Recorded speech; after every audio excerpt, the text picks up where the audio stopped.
안녕하세요, 곰슨입니다. 오늘은 서울에서 1시간 거리에 있는 섬으로 여행을 가고 있습니다. 검문소를 통과해야 하는데요. 신분증이 꼭 필요하고 이름과 전화번호 등을 적어야 합니다. 차량이 많을 때는 QR코드를 통해 미리 작성하고 보여주면 통과가 되는군요. 마지막 다리를 건넙니다. 강화도와 연결된 교동대교입니다. 오늘은 북한과 가장 가까운 섬, 교동도에서 가볼 만한 곳 5곳을 소개해드리겠습니다. 첫 번째 소개해드릴 곳은 화계정원과 스카이워크입니다. 23년 5월 교동도에서 가장 높은 화계산에 만들어졌습니다. 화계정원 입장료 5,000원을 내고 정상까지 걸어갈 수도 있고 모노레일은 정원 내에 있는 운송수단이라 모노레일을 타고 갈 수도 있습니다. 화계정원을 따라 도보로 이동 시는 정상까지 40분 소요되는데요. 물의 정원, 치유의 정원, 연산군 유배지 등을 볼 수 있습니다.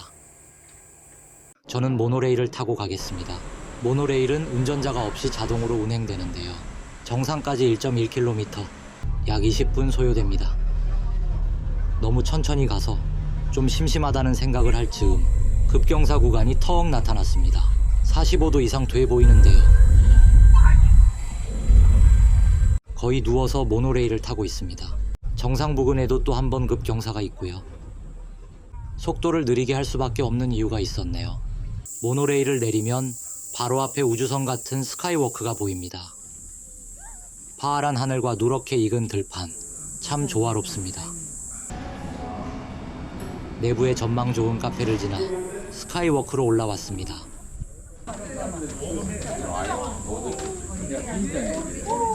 탁 트인 들판 너머로 좁은 바다가 보입니다. 저 바다 가운데로 휴전선이 지나고 있습니다. 그 너머로 북한의 연안읍이 보입니다. 연백평야로 불리던 곳인데요. 38선 남쪽이라 한국전쟁 이전에는 남한 땅이었던 곳입니다. 그런데 이곳 교동도는 분명 섬인데 웬 평야가 펼쳐져 있습니다. 보고 있으면 섬이라는 생각이 전혀 들지 않습니다. 맛 좋은 강화 섬쌀의 생산지 교동평야입니다. 사실 교동도는 고려시대부터 간척 사업이 진행된 유명한 쌀 생산지였죠. 지도에서 보이는 화계산 등 3개의 주요 산이 있는 섬들의 간척 사업을 통해 지금과 같은 전국에서 14번째로 큰 섬이 되었습니다.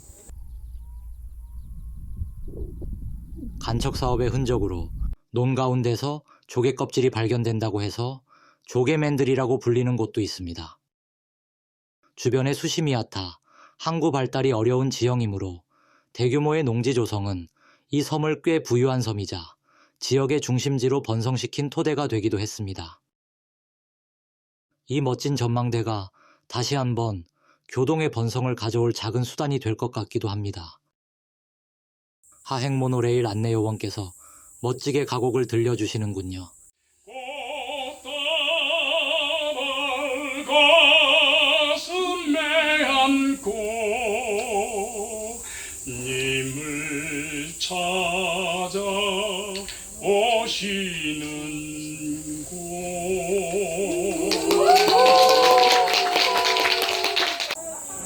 다시 급경사를 타고 내려왔습니다. 두 번째로 소개드릴 곳은 실향민들의 아픔과 그리움의 장소 망향대입니다. 교동도는 한국전쟁 당시 황해도 피난민들이 많이 들어온 곳입니다. 당시 교동도의 인구가 만여 명이었는데 피난민이 13,000명 들어왔다는 기록이 있습니다.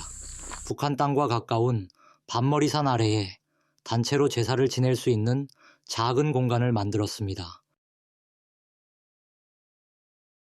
이곳이 화계산 전망대보다 훨씬 북서쪽이어서 북한의 건물들이 육안으로도 거의 보입니다. 망원경으로 보니 많은 건물들이 선전마을인 듯합니다. 오른쪽으로 조금만 고개를 돌리면 멀리 뾰족히 높은 산들이 보이는데요. 위치상으로 개성 주변의 송악산으로 보입니다. 멀리서 보는 산세가 참 아름다운데요. 휴전협정 시 연백평야와 저 송악산까지 남한 땅이 되었더라면 안보나 경제적인 측면에서도 아주 좋았을 것 같다는 생각을 해봅니다.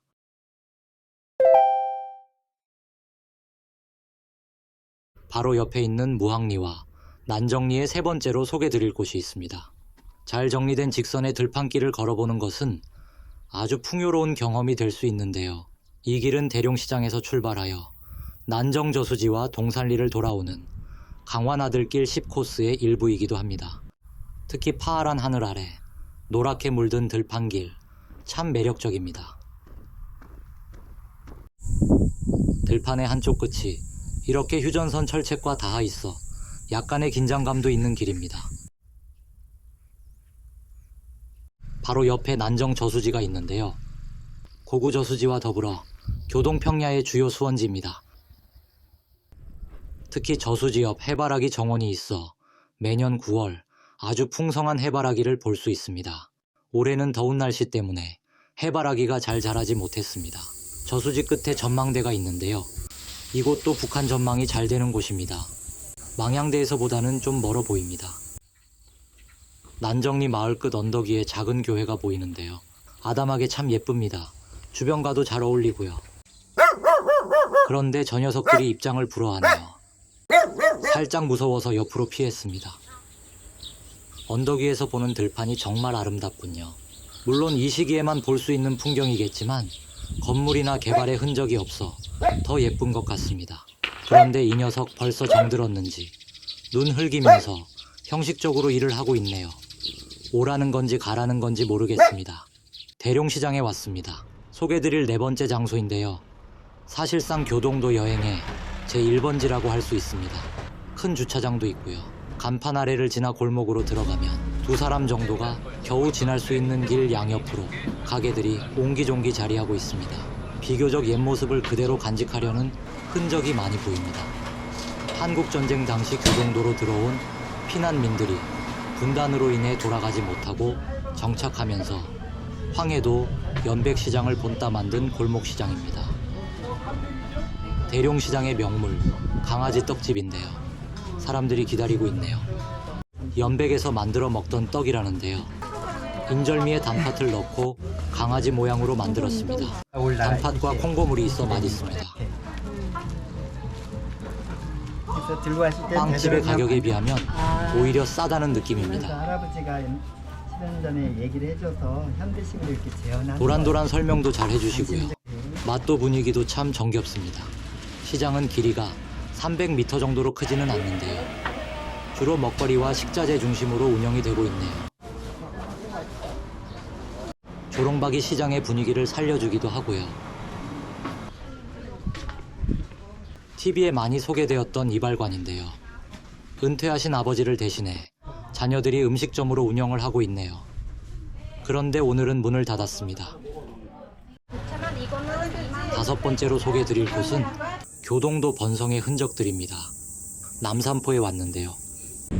월선포와 더불어 교동도 유의의 항구입니다. 고려시대부터 중국의 사신들이 왕래하던 곳이며 강화와 인천을 오가던 여객선 부두였습니다. 중심지 대룡리와 가깝고 육지를 이어주는 교통과 물류의 거점이었던 곳이죠. 지금은 어선 2척만이 정박해 있는 아주 작고 쓸쓸한 항구가 되었습니다.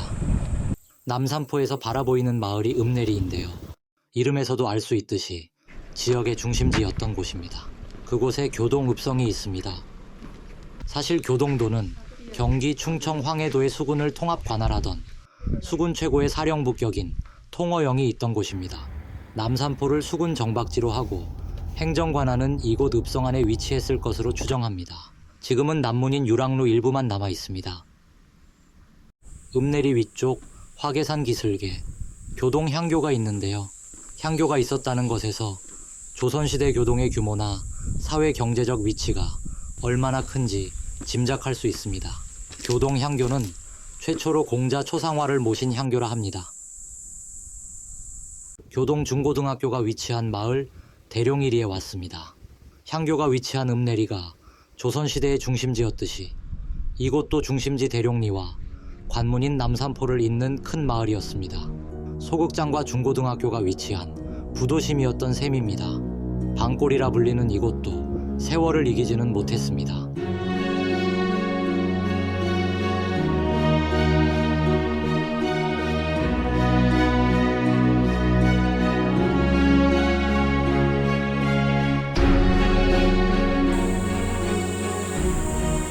오늘도 함께 해주셔서 감사합니다.